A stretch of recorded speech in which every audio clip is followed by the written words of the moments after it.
Welcome to the spirit world, answering your questions on angels, demons, and how the spiritual and physical worlds interact. And now your hosts, Debbie Georgianni and Adam Bly. Well, hello there, and welcome to the Spirit World. I am Debbie Georgianni with my co-host Adam Bly, and he's a religious demonologist. And we're so excited that we are live today because we're taking your calls. This was a topic that was suggested by one of our dear listeners, Tony, in Kerrville, Texas, and she wanted us to address AI and what is the interesting advancements of AI, how we can use AI, and how it's also very problematic. So we wanted to talk about it today on the Spirit World. We are taking your calls. The show team is in place, Libby, Carol, and our senior producer, Tim. But Adam, we always begin with the St. Michael prayer. In the name of the Father, and of the Son, and of the Holy Spirit. Saint Michael the Archangel, defend us in battle. Be our protection against the wickedness and snares of the devil. May God rebuke him, we humbly pray. And do thou, O Prince of the heavenly host, by the power of God, cast into hell Satan and all the evil spirits who prowl about the world, seeking the ruin of souls. Amen. In the name of the Father, Son, and Holy Spirit. Amen. Amen. And we are addressing AI today, so we'd like you to call in with your questions, your concerns, your comments, maybe your experience of Chat GPT, something of that nature. We'd love to hear from the Spirit World listeners. You don't have to be Catholic to call in. If you have an opinion on this, we'd love to hear it. So here is the number, 877-757-9424, 877-757-9424. Adam, please wave to all the social media streams. We're on a bunch of them. I believe it's YouTube, Facebook, Instagram, X, Rumble, TikTok, Twitch, and you name it, we're on it, and that's incredible. We love you guys. Keep the chats going. Put your comments in the chats, and our show team will retrieve them, put them on the show document. But we've got a little bit of a brief teaching here, so to be able to kind of set the foundation of this and to determine how we can explore this together as the Spirit World family. Okay, so if you have something to say about AI, please call in now, 877-757-9424. Adam, where would you like to begin? Okay, so I want to begin with the fact that we basically, in terms of modern civilization, the modern world, we've always been scared of the marriage of machines and computational power. We're not going to do the history of it, but there's a really fascinating history going back to the Greeks in terms of making mechanical animals, mechanical people, that being in their stories, them developing different machines and computational devices for predicting the position of the planets. There's a bunch of interesting stuff there. And we've also been really interested in things that will calculate things for us. Leonardo da Vinci did work, with essentially robots. It's really fascinating. So we've always wondered about artificial people, at least going back to the Greeks. And we've been smarter than probably we realize going back that far. In the modern world, Deb, it's pretty striking when you list them off, but we have had this innate fear of robots in our culture. And just as a footnote on that, the word robot actually comes from a play that was written in 1920. That's where we get that word. And the play was Rossum's Universal Robots. And it was about this company that makes artificial humans for labor and serving human beings. Of course, spoiler alert, they turn on humanity and destroy humanity in this play written in 1920. That's comforting.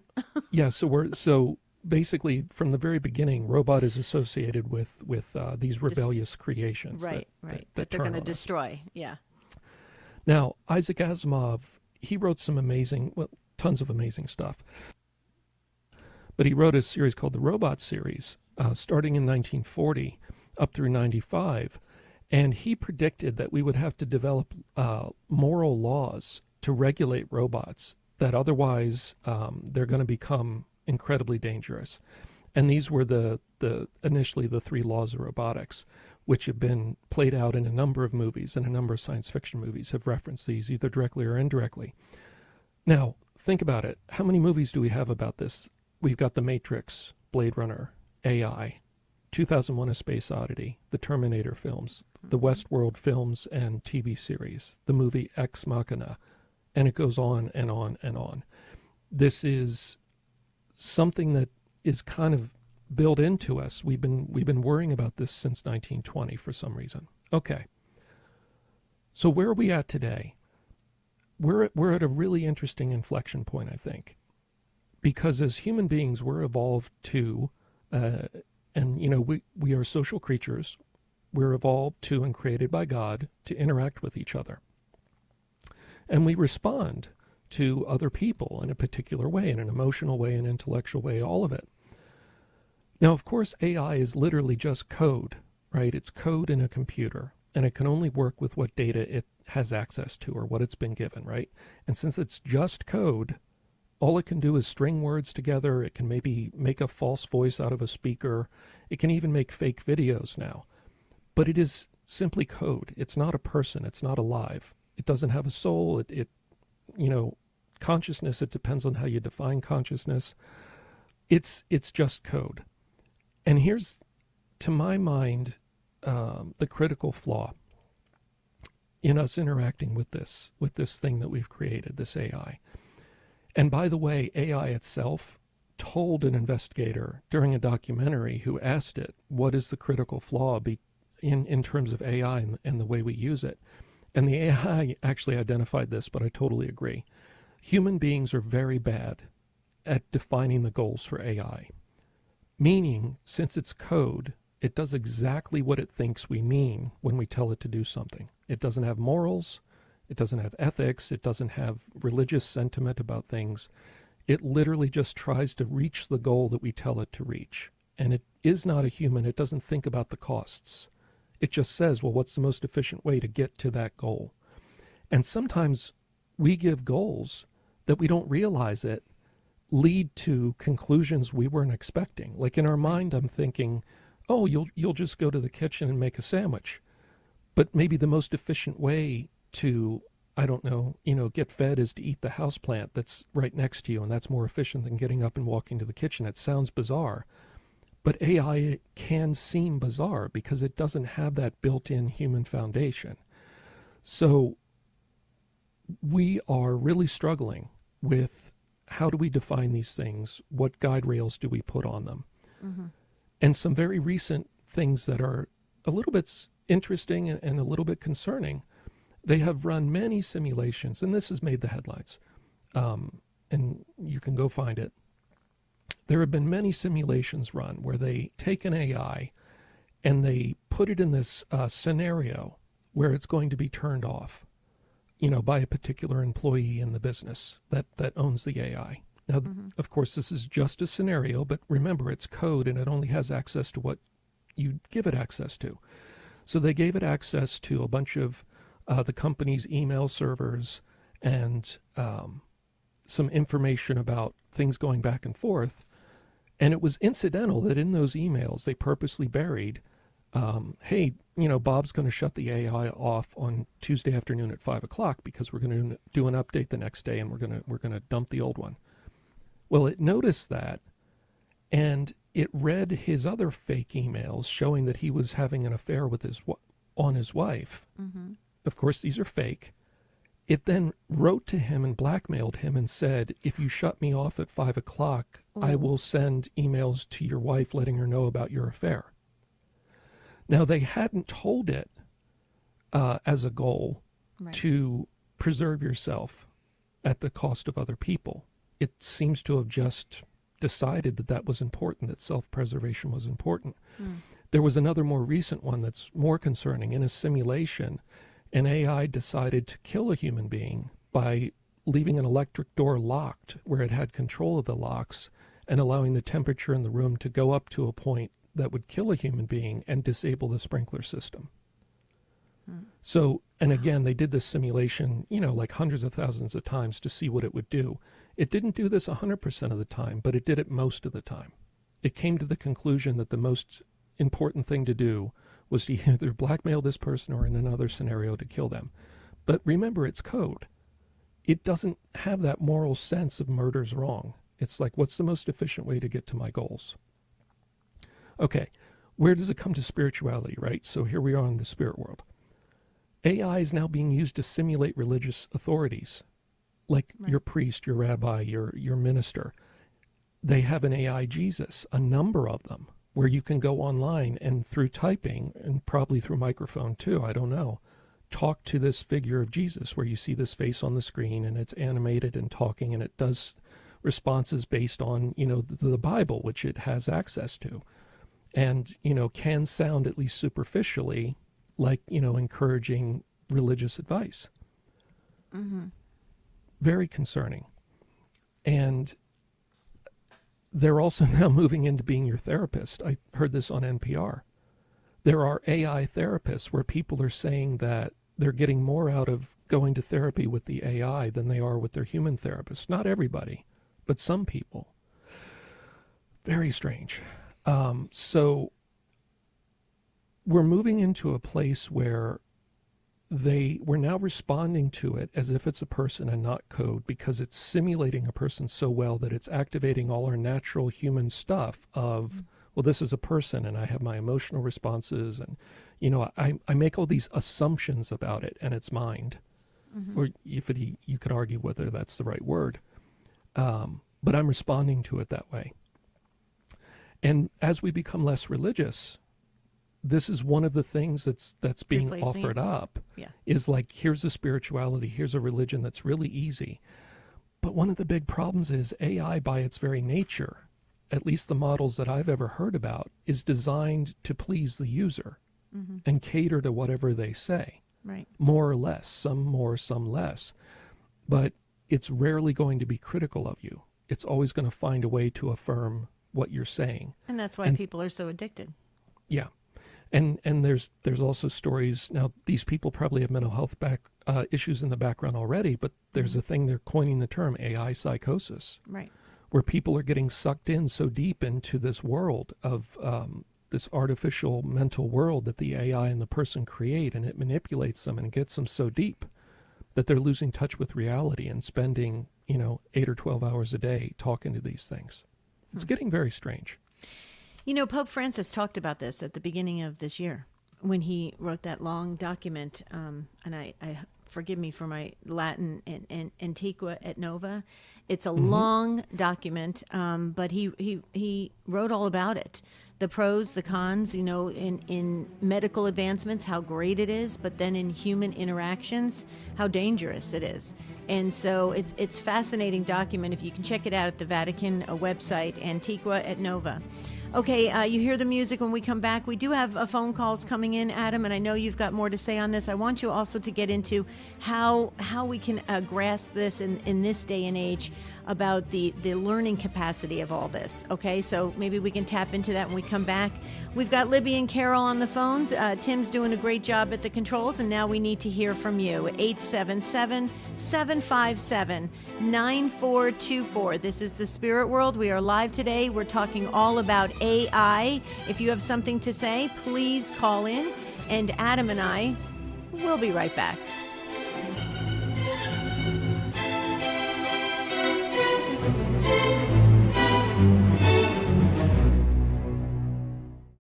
Major decisions can feel daunting.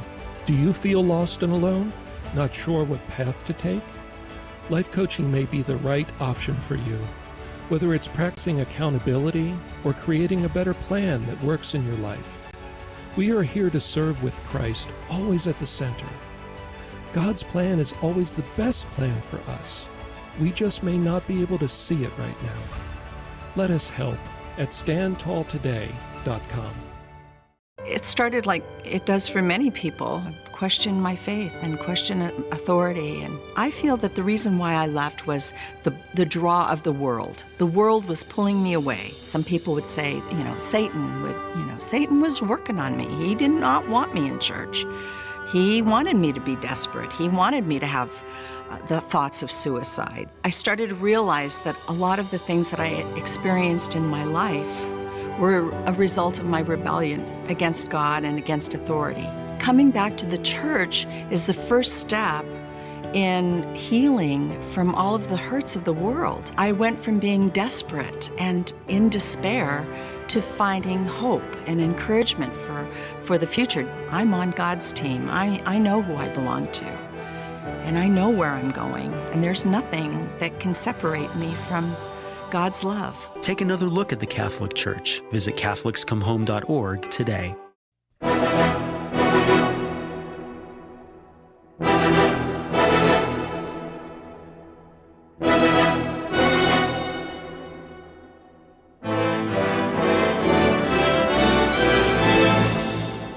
The Spirit World continues with Debbie Georgianni and Adam Bly. If you have a question for the show, call 877-757-9424 or email tsw@grnonline.com. We invite you to call in if you have an opinion on this at 877-757-9424. We're talking about obviously the pros and the cons of AI. We're all living with it, so we must deal with it. And how do we view it as Catholic Christians? So please call in. We do have some open phone lines, and we're going to get to the calls in just a moment. So Destiny, hold on. Angel as well.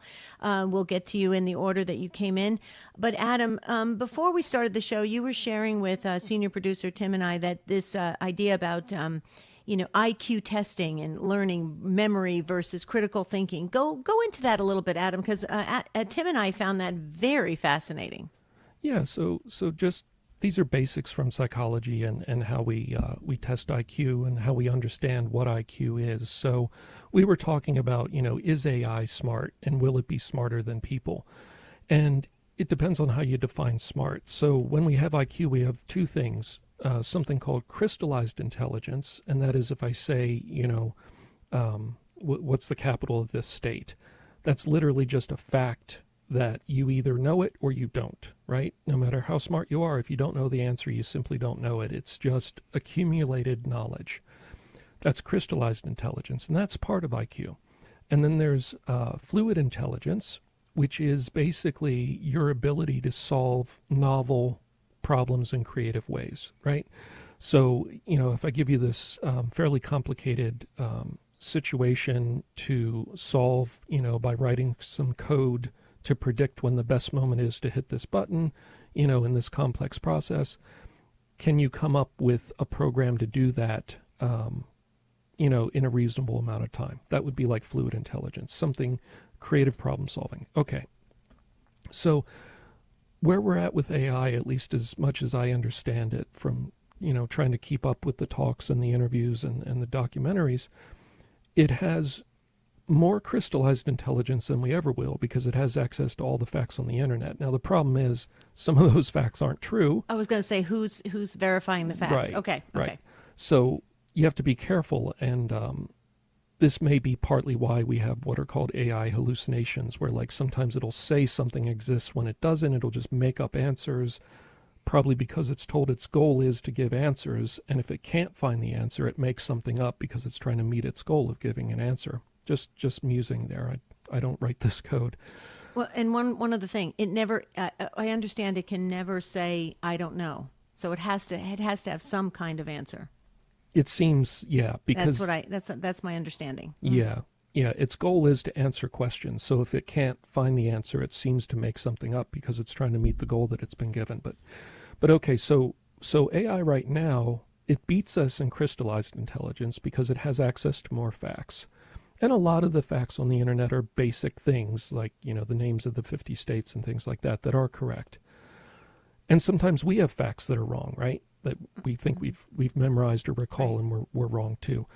And right now it has better fluid intelligence in limited domains. So for instance, at playing chess, they can build a model that can play chess better than any person and can creatively solve things better than any person. They had that set of code that beat the best Go players in the world, the game Go, G-O, an ancient game in the East. Incredibly complicated, and it not only won, but it invented strategies that had never been used and weren't kind of in the record of this thing being played. So those are limited domain models. They're only good at one thing. When they are able to develop a model that can figure out how to be that good at everything, that's what they call as generalized artificial intelligence. It's not limited to one little area. And they're getting there. They're kind of at the beginning of it. So there's one group that has an AI model that can learn to play any video game that you give it. It'll figure out the rules over time, and it'll figure out how to do it very well. And maybe not literally any, but they've given it many, and it has figured it out. So it's a little bit broader than just saying it's really good at, just this one game. So right now, it is more intelligent than us when you sit down and do something very specific, if it's been trained to do that. But, we got to remember, this is millions and millions of dollars of equipment, lots of effort and energy by whole teams of people to build these models. It's been trained like crazy. It's practiced more than we could in a human lifetime. And so, yeah, in the end, it is better than us at that task. But the amount of resources that went into creating that competency is just staggering. We're still at a stage with all this stuff where we hear about the power stations, et cetera, that it takes tremendous resources to do these things. So they're really not there yet. So we were just discussing, what is intelligence? Is AI smarter than us? And, the whole consciousness thing is another layer. We haven't really figured out or defined what consciousness is. It's a big topic in neuroscience and philosophy. But there is no one definition of what consciousness is. So we can't really say whether it's conscious or not. So basically, in layman's terms, it can store material, it can recall material, it can analyze material, so it can do that part. But creative thinking wise, it's lacking. Unless it's a model that's been trained in that one specific thing. So for instance, there's models that are trained to read MRI scans and look for particular symptoms. And they'll do better than a human doctor, with reasonable amount of experience and all that, because it's been trained in that specific domain. But it can't do the same thing in other areas. Interesting. Okay, ready to move to the phones? Okay, this is fascinating. We could take the whole hour talking about this, but we'd rather go to the phones because you guys are waiting. So if you have something to say, please pick up one of those free open phone lines, 877-757-9424. We're talking all about AI today on the Spirit World. You don't have to be Catholic to call in. On the social media streams, please put all of your comments in the chats, and Tim is already retrieving all of those. And so hi to everybody and all the kind comments. Thanks, you guys. We love you too.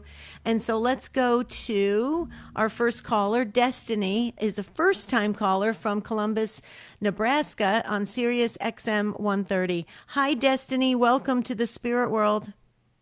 Hello. Thank you. Thank you. You go right ahead. Okay. So I believe AI is super helpful. It's been very resourceful. And I know you think it's funny, but yes, I do use it as counseling. And because honestly, for a lot of people, it might help, especially for those who don't want to go to counseling. They really need to have some kind of objectionable, or what's the word I'm looking for? Objective perspective that doesn't involve a human being. Because a lot of people are defensive and they don't want to join counseling for that reason. So I recommend that for them. But I do both. I go to in-person counseling and AI. But anyway, AI just gives me a bunch of information that a lot of human beings are incapable of giving me around me because, I have limited humans around me, I guess. Okay, so access to people that you could trust and talk to for that information. That makes sense. What do you say to Destiny about that? She uses it to get information that maybe, if she were to talk to somebody, she wasn't going to, it wouldn't have been helpful to her. So she feels that this is a substitute. So Destiny, it's really fascinating. Oh, it's not a substitute. Okay. It's more you got to add it with you. There's human beings and there's AI. Both. Oh, right. Both. Right. That's what we mean. So, go ahead. So, Destiny, did you just use any AI and said, can you be a counselor for me? Or did you just launch into kind of asking it reflect? Basically, That's a good question. I just use Gemini mostly, like pretty much. That's on Android phones. And you basically just ask it any question that you are curious about that you could ask a counselor, and it gives you all kinds of answers, good answers. And then I talk to my counselor later, and she confirms a lot of those. Mm-hmm. Okay. Mm-hmm. Did you ask it whether it was using a particular model of therapy? Because there's different kind of ways of doing therapy. Yeah, there's different kinds of ways. That's the thing. Like, if it wants if we want a specific way to be counseled, like cognitive behavioral therapy, mm-hmm. we definitely have to do that with a human being for sure, and to get diagnosed. Mm. Okay, so you wouldn't trust it to give you a diagnosis? No, I would not. Okay. Can you give us an example, like just a very simple example of like what you would ask it? I'm just curious because we're life coaches. I'm just curious what you would ask it. Oh my gosh! Like literally any problems that I'm having, like. So like if with you coworkers, for example, or with literally like that's the only people in my life really. So I'd be having problems with coworkers. Okay, I ask it. All right. So if you asked Gemini, if you said, I'm having a problem with my coworker, they're difficult to communicate with. So I literally explain the entire situation word for word, and it gives me reasons why they might have said this or that, and what I can possibly do to improve the situation, and all kinds of stuff. Okay. And here's a question for you. Is in all the things that they say, is it always positive, or is there some negative choices as well? Like maybe you should quit your job, that type of thing. Oh yeah. There's negative choices as well. But it gives the full, for me, every time I've asked it, it pretty much gives options. So it doesn't say you should do this. It just gives options. Okay. Got it. Okay. Interesting. What do you say, Adam? Before we move on, because we have so many people stacking up, it's a fascinating topic. So Destiny, given that you've had a good experience with it asking kind of counseling questions, do you think you would rely on it for religious or spiritual questions also? I have asked it so many religious questions too, but I'm a person who has used Google as well to ask questions for that, because currently I'm not going to a church yet, but anything that I don't understand, I do go to the internet for it. And I also, pray about it, look into it, and test the word or whatever. And yeah. And so, yeah. So I guess what I'm getting at, and I know we have to move on, Deb, as opposed to asking like, what are the basic tenets of this religion, like information questions, if you had a question like, I'm struggling with prayer, and these kind of thoughts keep interrupting me, I don't know a better way to pray, would you ask those counseling type questions, but about religious topics? I've literally asked it, I think I've asked it, like, how could I pray for my enemies? I have. That's literally in my Gemini notes, because that is such a hard question for me sometimes. And it gave me a good example, because, yeah, it's hard sometimes to pray, so... So, Destiny, real quickly, I just wanted to throw this in there, just since you are seems to be well versed in AI software. Have you thought about going? There's Catholic Chat GPTs. I don't know if you realize that, but there's Catholic ones. So I think it's called. Yeah, I think it's called. One of them is Cate, CATE. GPT, Catholic GPTs out there that may, if you're going to explore religion, why not go to a Catholic AI source? What do you say, Adam? Yeah, if there's one that knows every document that's ever been published in the church and all the church fathers and the Bible, that would be really convenient. Yeah, and I believe even Father Chris Alar did a presentation recently, about 6 months ago, on this, Destiny, and he actually mentioned Cate GPT. But I have to say, Deb, and I'm sorry to cut you off. I would not use it for personal spiritual advice or personal religious advice. I would use it as a research tool, maybe about church teaching, but never. Yeah, I would go to a priest friend. Totally agree. I agree with you. I was going to share that too. Destiny, thank you so much for calling in. I was just going to say though, for information, like the rules and teachings of the church, the history of the church, the stuff like that is fascinating. But Adam is spot on about getting a really strong spiritual direction from a trusted priest or deacon or lay leader of the church. So guys, you hear the music. When we come back, more of your calls. Angel will be up next, then Jonathan, then Lou, and we have an open phone line just for you, 877-757-9424, talking all about AI today. Super fascinating episode of The Spirit World. Please join us. We'll be right back.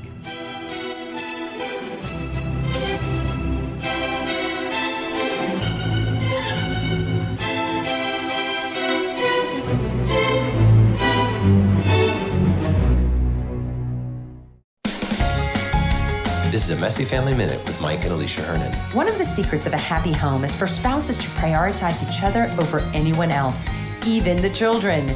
We know this may sound counterintuitive, but the best way to be a great parent is to be an amazing spouse. We have to put the needs of our marriage above the wants of our children.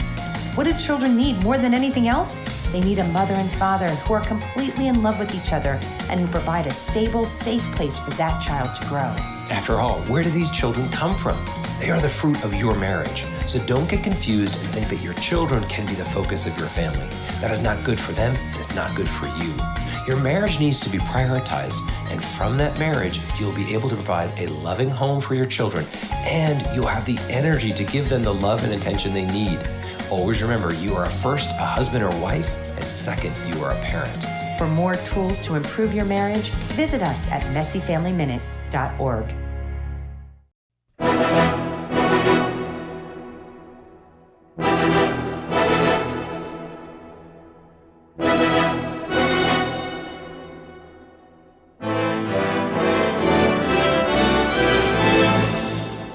The Spirit World continues with Debbie Georgianni and Adam Bly.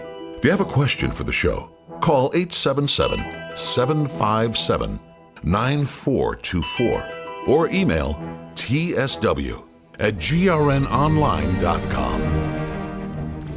We're talking about AI today on The Spirit World. We'd love for you to join us at 877-757-9424. We'll get back to the calls in just a moment. We also have all the Facebook and YouTube comments coming in as well. We'll get to those. But Adam, I think it's pretty safe to say that, going for information, general information, using AI is helpful, right? It's helpful. I mean, if you can trace to the sources, some of the software apps, you can't even get to the source material of where it came from. That's disturbing. But if you have something like a Catholic GPT or something of that nature, and you wanted to cite, well, where is this in the catechism? Well, that's like, an online encyclopedia, an online, a book that can help you find those documented sources and the documented, I should say, material on the Catholic Church. No problem with that. But then what happens when you start using all of this technology to write your papers or to pass your tests or to do all those kinds of things where you're removing your own thought, the way you process, how to bring in information, how to store information, and how to then be able to share information. And if you're just relying on these sources, how do teachers even know if this is real? Or if you're really, if you're learning, you're not learning, what are you leaning on? I mean, are we ever going to get to some kind of base, kind of, when you were talking about the guideposts, are we going to get to some kind of rules where you can go this far but can't cross over it in order, like if you're in education or something of that nature? Or is it just a free-for-all now that everybody just uses it? Well, actually, here where I live in Pittsburgh, I've heard from professionals that work in education that this is actually a big topic. The boards of some of the colleges and universities here about how do we detect when a student has submitted stuff written by AI, researched and written by AI, and what do we do, when we do, how can we be sure and how are we going to deal with it? Because, like, do you want a doctor, treating you that got through med school by relying on AI to get them through tests. That's what I mean. Like, no, there's certain careers where this could have really serious consequences. So yeah, we need to actually do the work and actually know what we're doing, unless we're going to hand over things entirely, to AI. I wonder if we should go back to where we go in person with oral examinations and testing. Do you know where people Some actually... schools are talking about doing that, yeah. They are? Okay. Yeah, See, when I went through canon law school, they still do that, because in the church's history, that's the traditional way. So at the final for each class was a Zoom call where you couldn't pause and look down and, pull things up. And then your comps, of course, was in person. So, and you had to actually speak the answers, not write the answers. See, I think that's the way we should go then. That's the way to really know that the people are absorbing the information. Yeah, actually know what they're talking about. Exactly. Okay, let's go to Angel in Southern Ohio on the EWTN app. Angel, thanks for waiting and welcome to the spirit world again. How are you, my friend?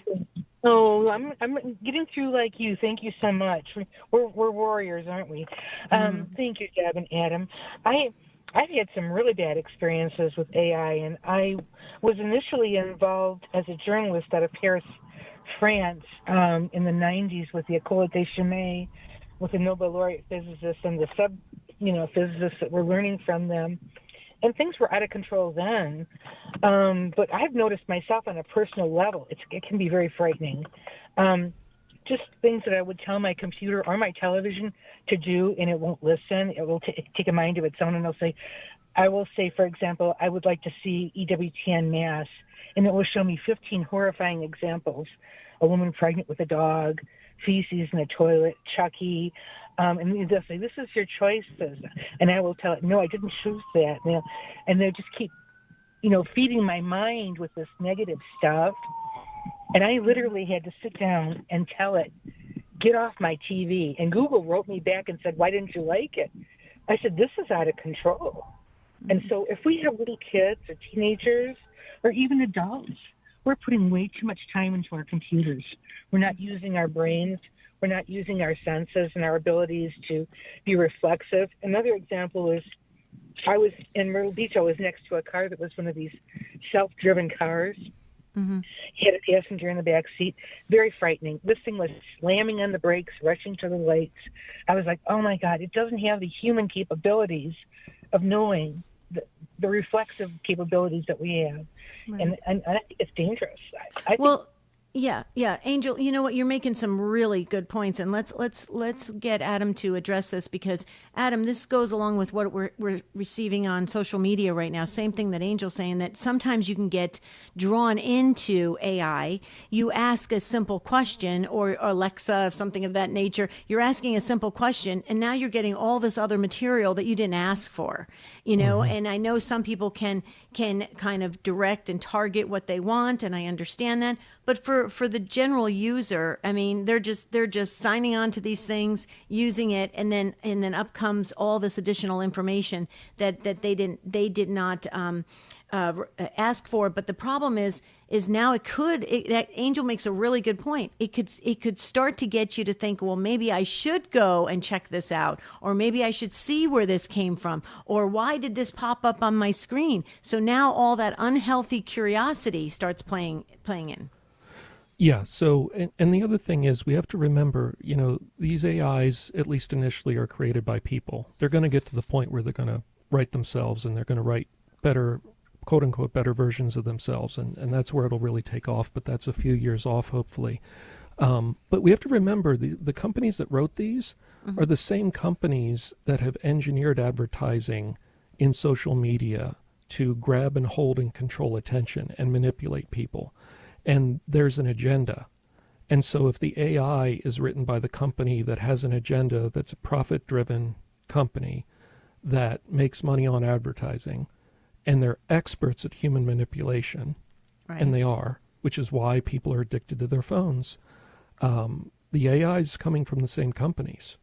So we need to be very careful about bias and assuming this thing necessarily has our best interest at heart. It completely does not have our best interest at heart. It has its creator's interests, which is to gather information on us, feed it back in for targeted advertising purposes, and to hold and control our attention. So, this benevolent assumption that it's somehow a good thing, I think we have to be really careful about that. Mm-hmm. Yeah, Angel brought up some great points. Thank you so much, Angel. We've got some pretty much full phone lines, and you're just going to free one line there. So if somebody wants to jump in real quickly at 877-757-9424, we're talking about AI today. We're going to go to Jonathan, another first-time caller from Toronto, Canada, on Sirius XM 130. Hi, Jonathan. Welcome to the Spirit World.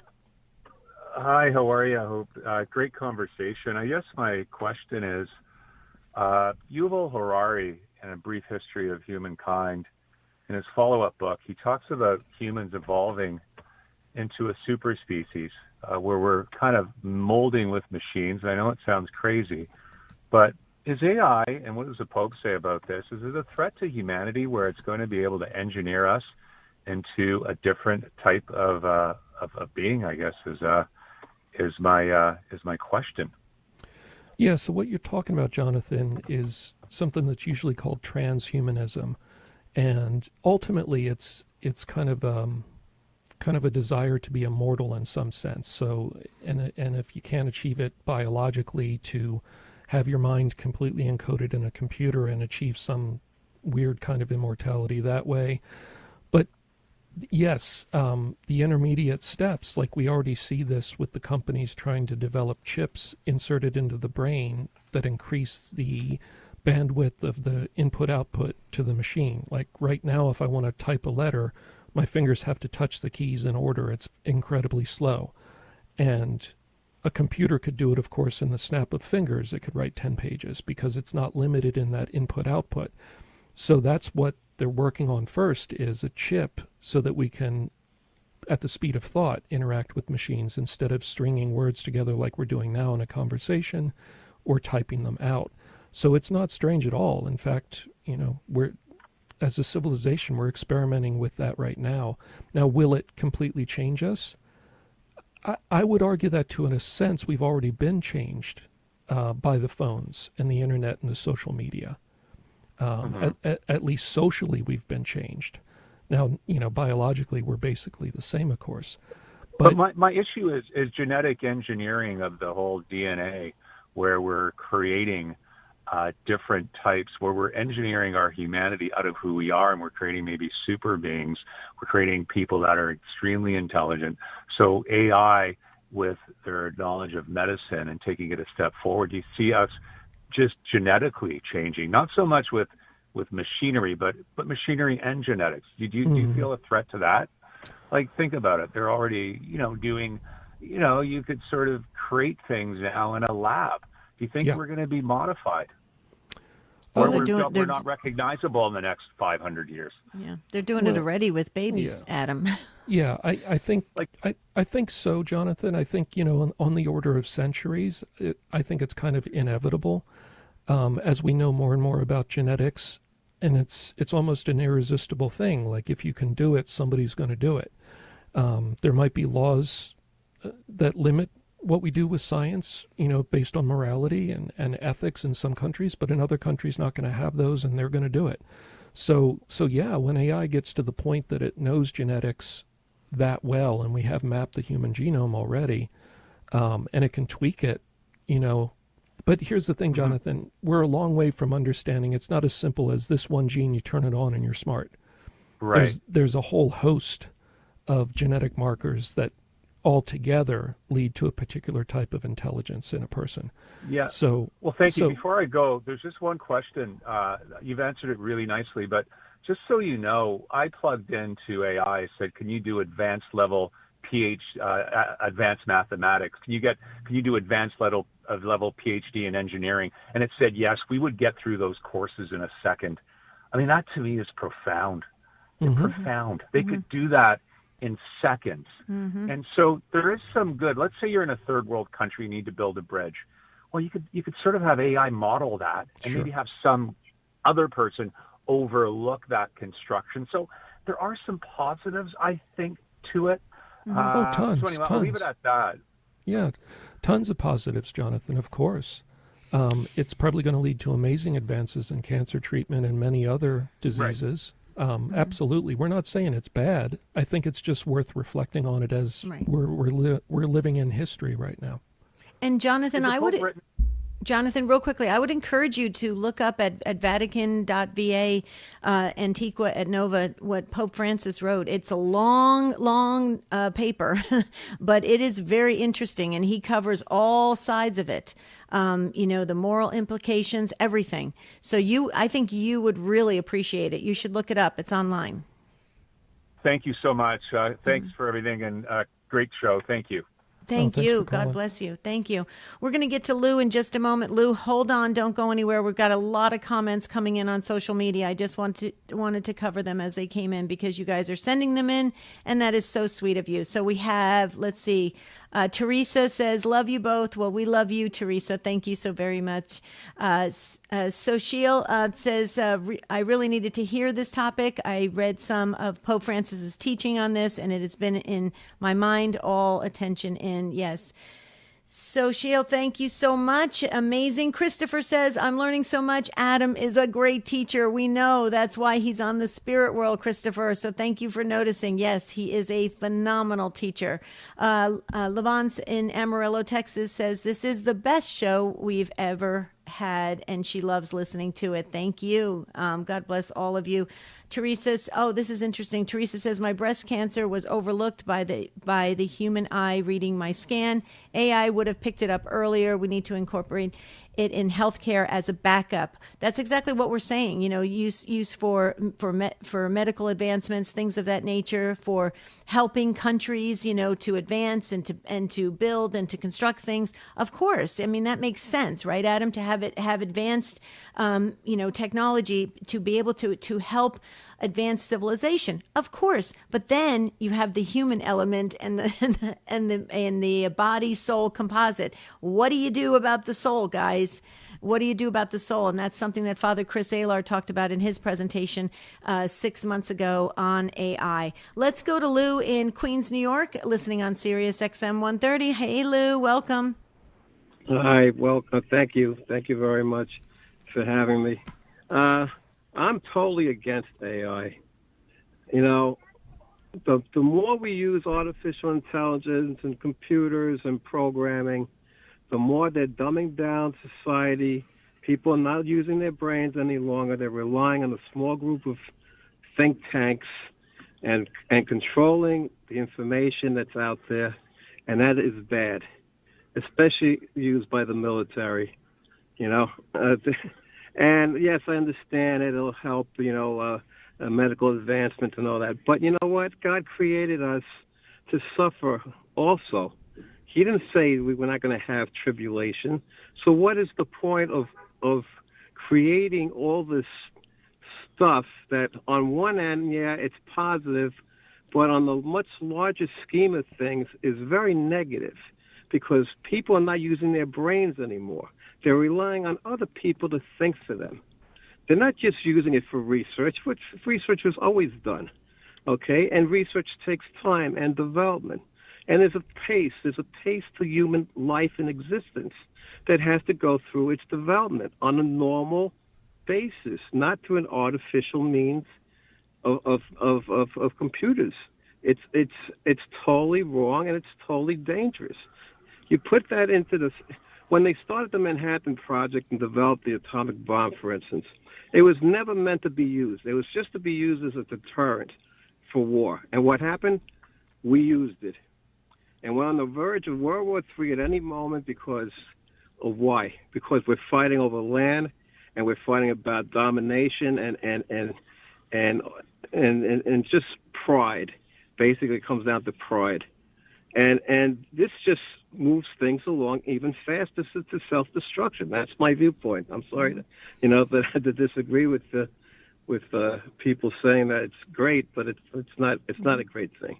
Well, Lou, this is why we do programs like this. You're entitled to that opinion, and we welcome it, and we encourage. That's what we want to have is these healthy discussions, so we can learn and grow together. So you're very passionate about it, and Lou brings up a really good point, Adam. Every time I see all of this with the superhuman race, and we can get we can go faster than everybody else, and we can have the best kind of technology for all sorts of conveniences. We're still going to die. We're still going to die. Yeah. And so we're missing something there. We're getting so smart, and are we so smart that we don't realize that we're going to die? I mean, it's kind of interesting. How do we reconcile that, Adam? I think we're going to probably continue to develop this, and we're going to come out the other side losing most of the professions like law, possibly most of medicine.